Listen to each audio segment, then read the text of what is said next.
here. Not 2, let's see, 3, 2, 1.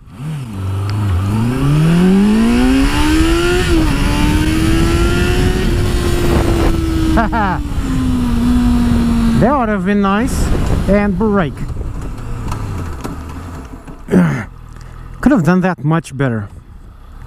So let's see how this baby goes. 3, 2, 1.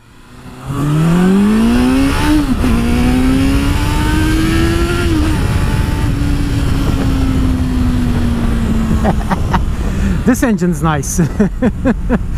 It's never too violent, never scary, but always fun. Oh, and this is a bike that really likes to lean.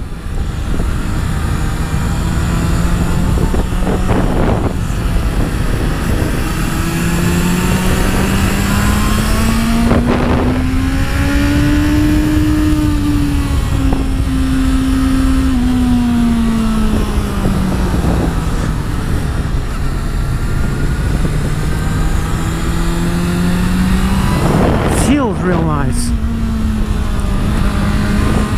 And even if you don't put your knee out, it does invite you to get at least your shoulders out, like so. It really does.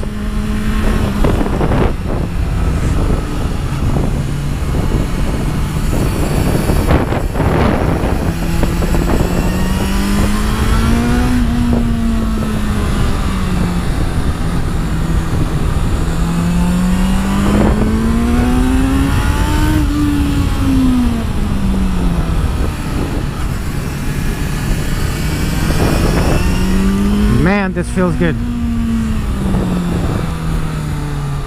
It's very buzzy though. I was expecting it to have less vibrations. My feet are actually going numb. I don't know if it's because my knees are bent or if it's from the vibrations from the foot pegs. But it's a bit disconcerting, that.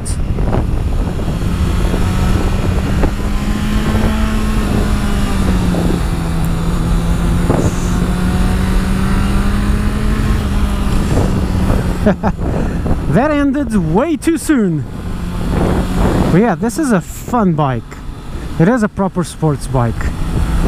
Comparing this, coming up with the XJ6, I'd say the XJ6 is even easier to ride like this.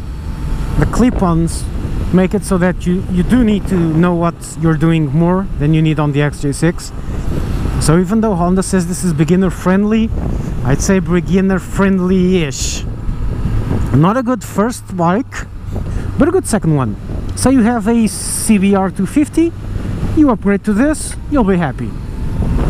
You get this as a first bike, it's going to work, okay? It is going to work. It's not ideal, but it works. No issues. A beginner can ride this. It's not going to be as good. He might get into a spot of trouble every now and then, but if he tries to overcook it, he's going to get cooked. But it's not a suicidal machine, okay? Don't get me wrong. You can get this as a first bike. Not ideal, but you can learn from this. Not much of an issue. Handlebar here would be best, actually, for beginners. CB650F, for example. But this works. And it's a fun bike. The engine's powerful, but not too much. This doesn't scare, okay? Rolling throttle doesn't scare you. But you feel there's a lot of power, so power delivery is predictable. You accelerate and you don't get surprised when it starts shooting forwards.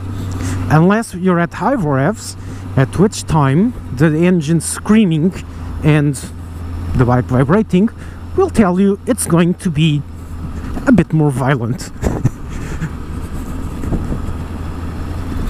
It gets progressively angrier as you fill this bar up. When that bar is empty, this is not a rev counter. This is a rage meter, okay? When rage is over 10, she's really angry. At this, like this, rage at 2 or 3, she's okay. You can be a bit ham-fisted and she won't complain.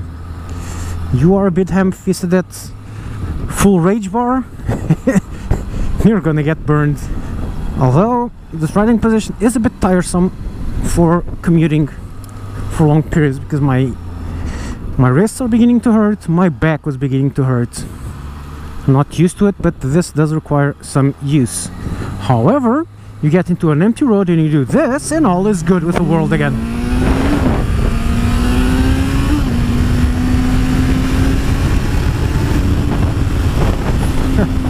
I didn't even accelerate fully. Remember when I struggled on the NC700 to reach 160 kph on that straight? Halfway through with this and I was already reaching that. I just didn't do it because I didn't want to.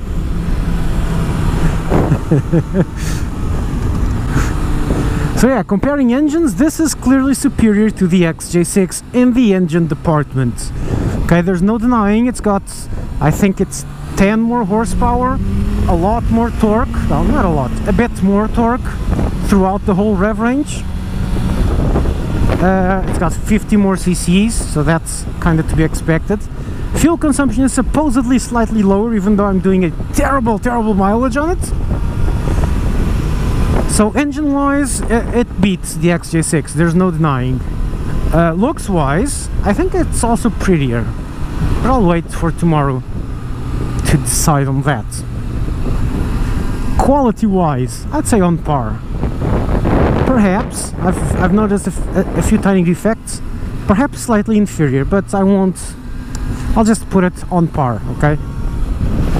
You need a magnifying glass to see quality build problems either with this or the XJ6, so that's a bit of a silly silly comparison parameter. More comfort wise, also on par. This might be slightly more comfortable on bumps, but I haven't ridden the XJ6 long enough to figure out that. Riding position, I prefer the XJ6. It's a bit more commute friendly. This is more sporty, so it depends on what you want. If you want sporty, this is it. If you want more relaxed or less sporty, more touring, that's the XJ6. Wind protection, basically on par. The XJ6 I rode recently had a taller windscreen, so it was much better than this. Even the normal XJ6, I think it's slightly better than this, but it's basically the same. These are really similar products. Really similar. So yeah, any of these will get you divorced because you'll be riding instead of going home, which is what I'm doing now. Sorry, Kajarina, when you see this. That's why I arrived late. I was technically working.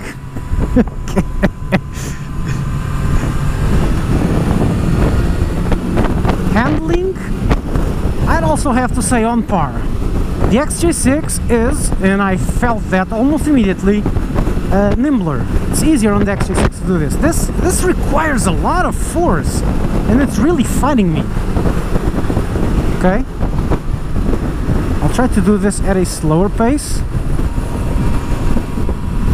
Hang on, I'm checking if there's cars oncoming. Nope, that's cool. So let's slow down to say 70. The mirrors are horrible, man. The XJ6 mirrors are awesome. This is a horrible. Okay, going at 60 kph, look how fast I can make it turn left and right. This is basically it. And at higher speed, say at 100, you really need to push, but I mean push as in you're grunting. Like, this is just about the most I can do. And you can feel me going stressed. Okay, so it's not as nimble, it's not as flickable as Chase on Two Wheels says, not as flickable as the XJ6, not by long shots, but it does feel stabler on the corners. That big fat rear tire really helps. Also, and this might very probably be a factor, these are great tires it has stock. It's some Dunlop Sport Max something, which are the same tires I had on the... What was the bike that I tested that had these tires that completely blew my mind? Oh, the Tracer. So yeah, these are really good tires, so that helps that confidence feel. The two XJ6s I tested, actually I think the three of them had the Bridgestone BT23s, which I don't like, okay? Frankly, I consider the BT23s a bit outdated. Okay, so that might be something, but the fat tire behind really helps you with the stability. It makes it sluggish. Doing this feels a lot sluggish. See, it takes a while to make it lean for the corner like so, but then it leans progressively and smoothly, so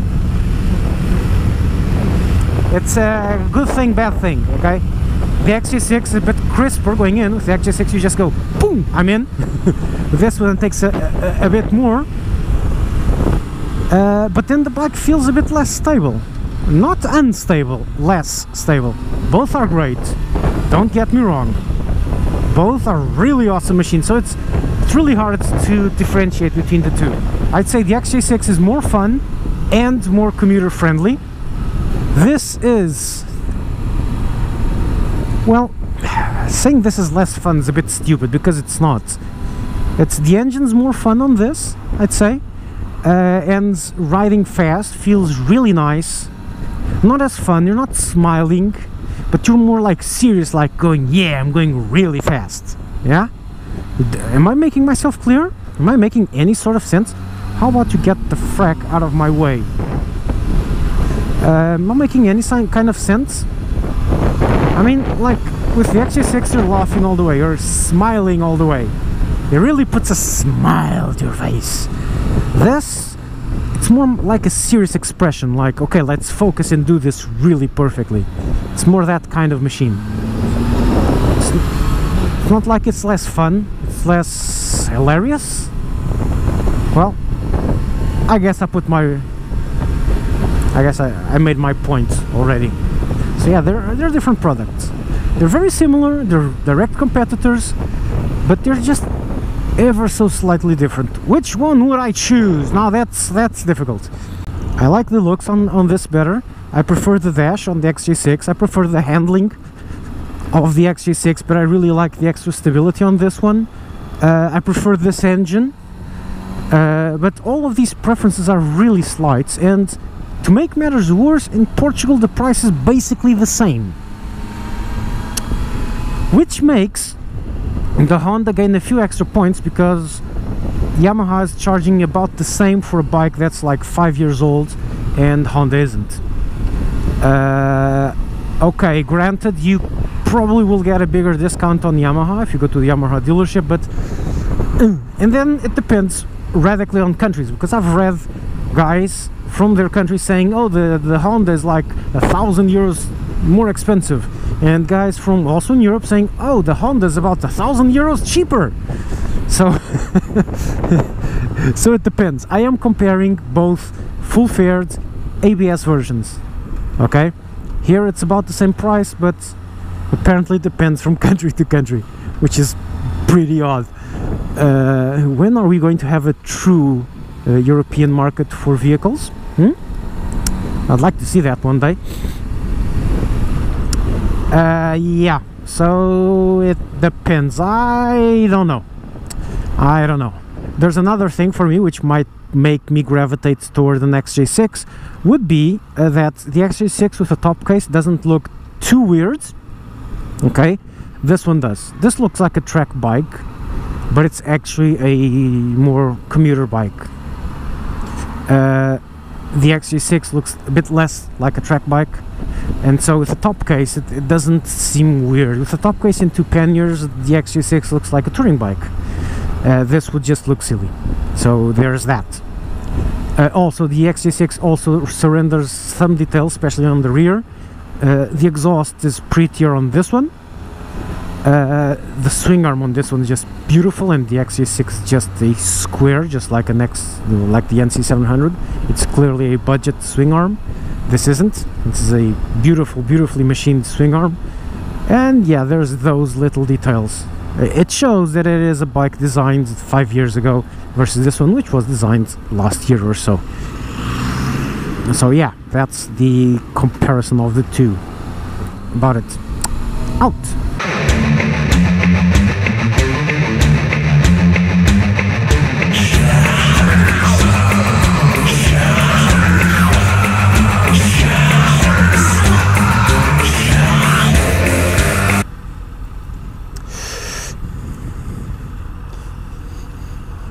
About the build quality,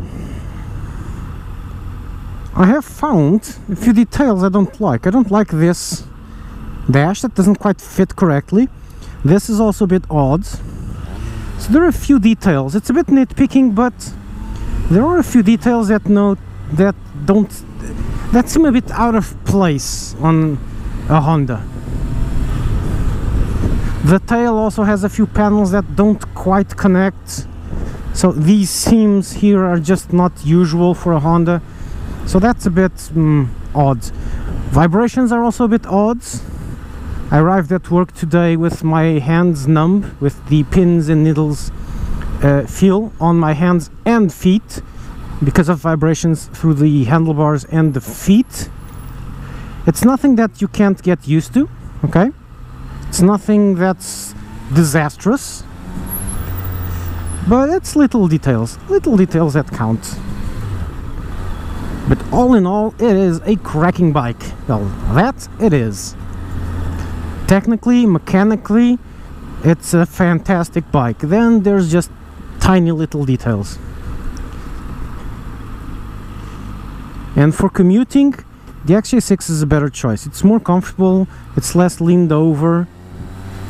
It's more comfortable because it's less leaned over. It's a less sporty look. This is a sports touring machine, more sports than touring. The XJ6 is a sports touring machine that is more touring than sports, just by a very slight margin, but it's there. That margin is there.